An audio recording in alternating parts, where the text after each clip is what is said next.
اعوذ باللہ من الشیطان الرجیم میں اللہ کی پناہ مانگتا ہوں مردود شیطان سے۔ بسم اللہ الرحمن الرحیم شروع اللہ کے نام سے جو بڑا مہربان نہایت رحم والا ہے۔ فتقبلها ربها بقبول حسن وأنبتها نباتا حسنا وكفلها زكريا كلما دخل عليها زكريا المحراب وجد عندها رزقا قال يا مريم أنى لك هذا قالت هو من عند الله إن الله يرزق من يشاء بغير حساب۔ بس اسے اس کی پروردگار نے اچھی طرح قبول فرمایا اور اسے بہترین طریق پر بڑھایا اور اس کی خیر خبر لینے والا زکریا کو بنایا۔ جب کبھی زکریا ان کے حجرے میں جاتے تو ان کے پاس روزی رکھی ہوئی پاتے۔ پوچھا اے مریم یہ میوے تمہارے پاس کہاں سے آئے؟ جواب دیا یہ اللہ کے پاس ہے، بے شک اللہ جسے چاہے بے شمار روزی دے۔ اس آیت مبارکہ 37 نمبر سورہ آل عمران کی اللہ تعالیٰ خبر دیتا ہے کہ ان کی والدہ حضرت حفصہ کی نظر کو اللہ تعالیٰ نے بخوشی قبول فرما لیا اور اسے بہترین طور سے نشو و نما بخشی، ظاہری خوبی بھی عطا فرمایا اور باطنی خوبی سے بھرپور کر دیا، اور اپنے نیک بندوں میں ان کی پرورش کرائی تاکہ علم اور خیر اور دین سیکھ لیں۔ حضرت زکریا کو ان کا کفیل بنا دیا۔ ابن اسحاق تو فرماتے ہیں کہ یہ اس لیے کہ حضرت مریم علیہ السلام یتیم ہو گئی تھی، لیکن دوسرے بزرگ فرماتے ہیں کہ قحط سالی کی وجہ سے ان کی کفالت کا بوجھ حضرت زکریا نے اپنے ذمہ لیا تھا۔ ہو سکتا ہے کہ دونوں وجہ اتفاقاً آپس میں مل گئی ہوں۔ حضرت ابن اسحاق وغیرہ کی روایت سے معلوم ہوتا ہے کہ حضرت زکریا علیہ السلام ان کے خالو تھے، اور بعض لوگ کہتے ہیں کہ ان کے بہنوئی تھے، جیسے معراج والی صحیح حدیث میں ہے کہ آپ نے حضرت یحییٰ اور حضرت عیسیٰ علیہ السلام سے ملاقات کی، جو دونوں خالہ زاد بھائی ہیں۔ ابن اسحاق کے قول پر یہ حدیث ٹھیک ہے، کیونکہ اصطلاح عرب میں ماؤں کی خالہ کے لڑکے کو بھی خالہ زاد بھائی کہہ دیتے ہیں۔ بس ثابت ہوا کہ حضرت مریم علیہ السلام اپنی خالہ کی پرورش میں تھیں۔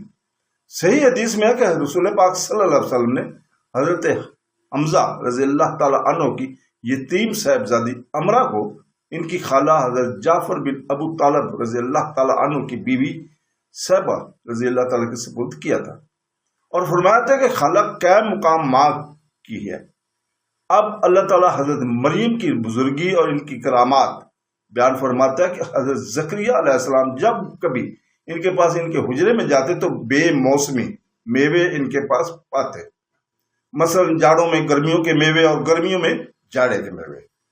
حضرت مجاہد رحمۃ اللہ علیہ، حضرت اکرمہ رحمۃ اللہ علیہ، حضرت سعد بن جبیر، حضرت ابو شاشا، حضرت ابراہیم نغوی، حضرت ضحاک، حضرت قتادہ، حضرت ربی بن انس، حضرت عطیہ اوفی، حضرت سعد رحمۃ اللہ علیہ اس آیت کی تفسیر میں یہی فرماتے ہیں۔ حضرت مجاہد سے یہ بھی مروی ہے کہ یہاں رزق سے مراد علم اور صحیفے ہیں جن میں علمی باتیں ہوتی ہیں، لیکن اول قول ہی زیادہ صحیح ہے۔ اس آیت میں اولیاء اللہ کی کرامات کی دلیل ہے، اور اس کی ثبوت میں بہت سی حدیثیں بھی آتی ہیں۔ حضرت زکریا علیہ السلام ایک دن پوچھ بیٹھے کہ مریم تمہارے پاس یہ رزق کہاں سے آتا ہے؟ صدیقہ نے جواب دیا کہ اللہ کے پاس ہے، وہ جسے چاہے بے حساب روزی دیتا ہے۔ مثلا احمد ابو الاعلیٰ میں حدیث ہے کہ رسول پاک صلی اللہ علیہ وسلم کئی دن بغیر کچھ کھائے گزر گئے، بھوک سے آپ کو تکلیف ہونے لگی، اپنی سب بیویوں کے گھر ہو آئے لیکن کہیں بھی کچھ نہ پایا۔ حضرت فاطمہ الزہرا کے پاس آئے اور دریافت فرمایا کہ بچی تمہارے پاس کچھ ہے کہ میں کھا لوں؟ مجھے بہت بھوک لگ رہی ہے۔ وہاں سے بھی یہی جواب ملا کہ حضور کچھ بھی نہیں۔ اللہ تعالیٰ کے نبی صلی اللہ علیہ وسلم وہاں سے نکلے ہی تھے کہ حضرت فاطمہ کی لونڈی نے 2 روٹیاں اور ٹکڑا گوشت حضرت فاطمہ کے پاس بھیجا۔ آپ نے اسے لے کر برتن میں رکھ لیا اور فرمانے لگی کہ گو مجھے میرے خاوند اور بچوں کو بھوک ہے، لیکن ہم سب فاقے سے گزار دیں گے۔ اور اللہ کی قسم آج تو یہ رسول اللہ صلی اللہ علیہ وسلم کو دوں گی۔ پھر حضرت حسن یا حسن حسین کو آپ کی خدمت میں بھیجا کہ آپ کو بلا لائیں۔ حضور صلی اللہ علیہ وسلم راستے ہی میں تھے، ملے اور ساتھ ہو لیے۔ آپ آئے تو کہنے لگی میرے ماں باپ آپ پر فدا ہوں، اللہ نے کچھ بھجوا دیا ہے جسے میں نے آپ کے لیے چھپا کر رکھ دیا ہے۔ آپ نے فرمایا میری پیاری بچی لے آؤ۔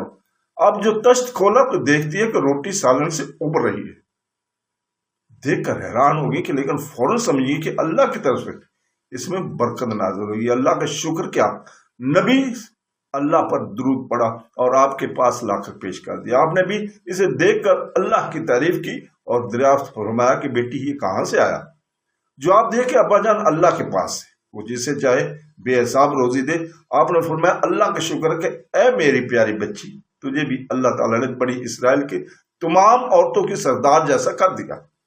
یعنی جب کبھی اللہ تعالیٰ کی کوئی چیز عطا فرماتا اور ان سے پوچھا جاتا تو یہی جواب دیا کرتی تھی کہ اللہ کے پاس سے ہے، اللہ جسے چاہے بے حساب رزق دیتا ہے۔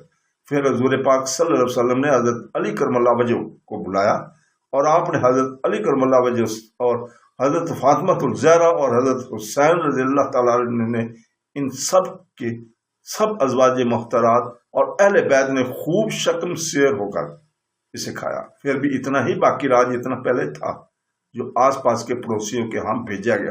یہ خیر کثیر اور برکت اللہ تعالیٰ کی طرف سے تھی۔ صدق اللہ العظیم۔